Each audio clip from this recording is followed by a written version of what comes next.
Everyone, welcome and welcome back to my channel Nishu Gargi. कैसे हो सभी लोग? आई होप सभी की तैयारी अच्छे से चल रही होगी, क्योंकि एक नहीं कई पेपर हैं सामने। देखा जाए तो EMRS, KVS, NVS, DSSB और यूपी के काफ़ी सारे फील्ड में टीचर की वैकेंसी आई हुई हैं और कुछ एग्जाम हो चुके हैं, कुछ होने बाकी हैं। आप इस टाइम में मेहनत करके जॉब जरूर पा सकते हो। बस आपको एक ही चीज़ करनी है, मेहनत आपको बहुत ज़्यादा करनी पड़ेगी। दिन रात जितना हो सके आपसे मेहनत हो वो आप कीजिए, चाहे फीमेल हो या मेल हो। वो अगर शादीशुदा हैं और साथ में तैयारी भी कर रहे हैं तो उनके पास एक तरफ रिस्पॉन्सिबिलिटी है, दूसरी तरफ करियर है। ऐसी सिचुएशन में काफ़ी मेहनत करनी पड़ जाती है, क्योंकि एक तरफ संभालना है और दूसरी तरफ खुद का करियर भी देखना है।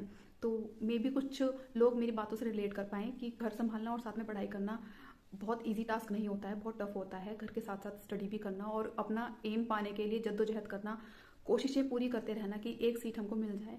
तो आई होप कि जो भी इस सिचुएशन से गुजर रहे हैं वो वैकेंसी में किसी भी फील्ड में, चाहे वो KVS हो, NVS हो, DSSB हो, UP-TGT, जो जहाँ पे तैयारी कर रहा है वहाँ पर एक पोस्ट का हकदार तो वो इंसान होता है, क्योंकि एक वही इंसान जानता है कि वो मेहनत कर रहा है, लेकिन किस तरीके से मेहनत कर रहा है।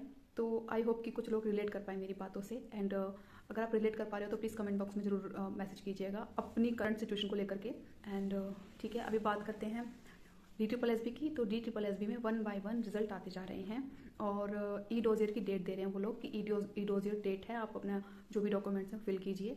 तो जो भी एग्ज़ाम हो चुके हैं, जिनके भी एग्ज़ाम हो चुके हैं या जिनके रिजल्ट आने बाकी हैं, तो वो भी सब्र कीजिए। होप कि कुछ पॉजिटिव न्यूज़ हो। एंड अगर नहीं भी आता है तो हिम्मत नहीं हारनी है, क्योंकि मौके और भी आएंगे। और देखा जाए तो 2025 और 26 टीचर में जॉब पाने का एक बहुत अच्छा सुनहरा मौका है जो लोग मेहनत कर रहे हैं उनके लिए। तो अभी मैं बात कर रही हूँ DSSB में एक ई-डोजियर की डेट आई हुई है, रिजल्ट आ गया है। स्पेशल एजुकेशन का रिजल्ट आया है, TGT स्पेशल एजुकेशन का। पोस्ट कोड है 20/22। जो टोटल पोस्ट थी वो 364 और इसमें UR कैटेगरी की 131 पोस्ट थी, OBC में 90, SC में 75 पोस्ट, ST में 32 और EWS में 36। CBT बेसिस का एग्जाम हुआ था और एग्जाम हुआ था इसका 29 जून 2025 को। और जो कैंडिडेट अपीयर हुए थे 2793, 2793 कैंडिडेट अपीयर हुए थे इस एग्जाम को देने के लिए।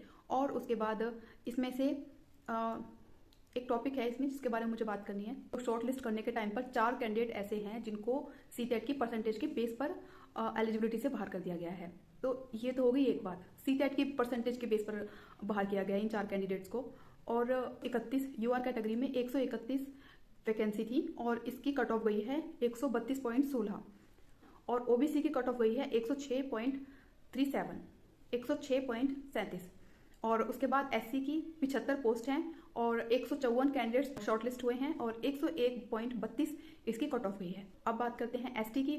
तो ST में 32 वैकेंसी थी और 47 कैंडिडेट शॉर्टलिस्ट हुए हैं, 67 पर इसकी कट ऑफ गई है। और EWS में 94 पर गई है कट ऑफ और PWD में 107 125 करके कुछ दिया हुआ है। तो ये गई हुई है इनकी कट ऑफ, सारी जो भी कैटेगरीज थी उनके ऊपर। ई-डोजियर फिल करने की डेट है 17 दिसंबर से लेकर 31 दिसंबर तक आप ई-डोजियर फॉर्म फिल कर सकते हो की लास्ट डेट है। उसके बाद आप ई-डोजियर फॉर्म फिल नहीं कर सकते हो, तो ध्यान रखिएगा इस बात का। और ये कुछ डिटेल थी इस जॉब के बारे में जिसका आज रिजल्ट आया है DSSB की तरफ से। ठीक है, तो मुझे बात करनी थी वो CTET वाले टॉपिक के बारे में। ठीक है, तो CTET का टॉपिक क्या था कि 4 कैंडिडेट्स को निकाल दिया गया था उनके CTET के परसेंटेज के बेस पर। ठीक है, तो ये तो एक बात रही और ठीक बात भी है, कुछ इसमें गलत नहीं है। अगर उनको परसेंटेज के बेस पर निकालना है तो अच्छी बात है।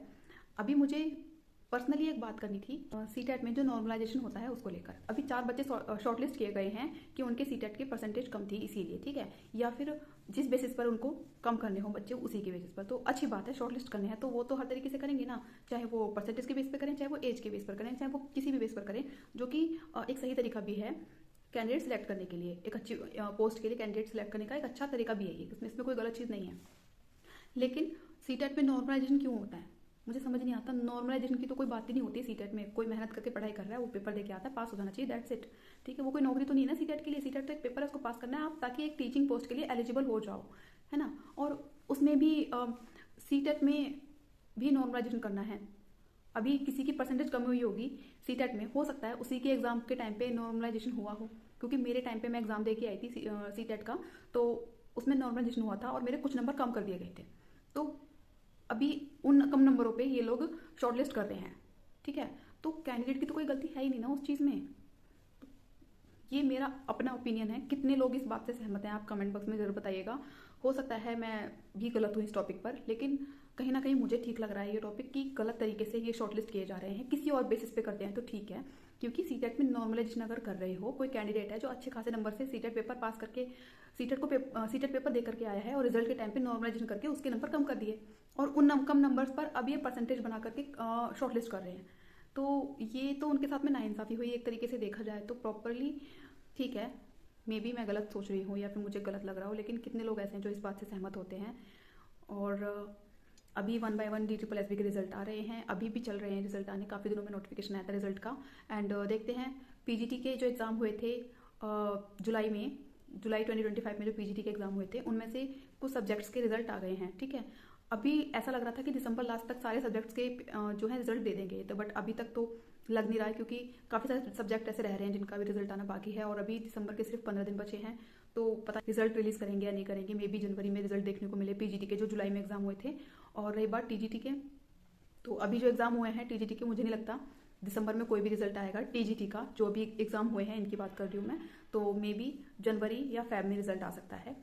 और क्योंकि अभी तक फाइनल आंसर की भी नहीं आई है TGT की, तो देखते हैं कब तक TGT का रिजल्ट आता है। और तैयारी कीजिए, अच्छे से पढ़ाई कीजिए, जितना भी तुमको समय मिल पा रहा है, जो भी समय मिल पा रहा है उसको सिर्फ और सिर्फ अपनी स्टडी में इन्वेस्ट कीजिए, क्योंकि ये एक ऐसी इन्वेस्टमेंट है जो आपको आगे जा करके बहुत कुछ देने वाली है ना। क्योंकि ये एक गोल्डन चांस समझ के पढ़िए, क्योंकि EMRS में कुछ कैंडिडेट्स में फॉर्म भरे हुए हैं, KVS NVS में फॉर्म भरे हुए हैं एंड साथ साथ DSSB में।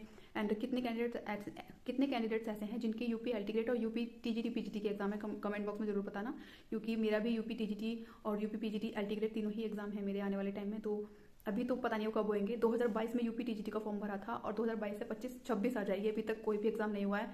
तो TGT पर UP पर से ना UP के जो एग्जाम होते हैं ना उन पर मतलब विश्वास तो कर ही नहीं सकते हैं।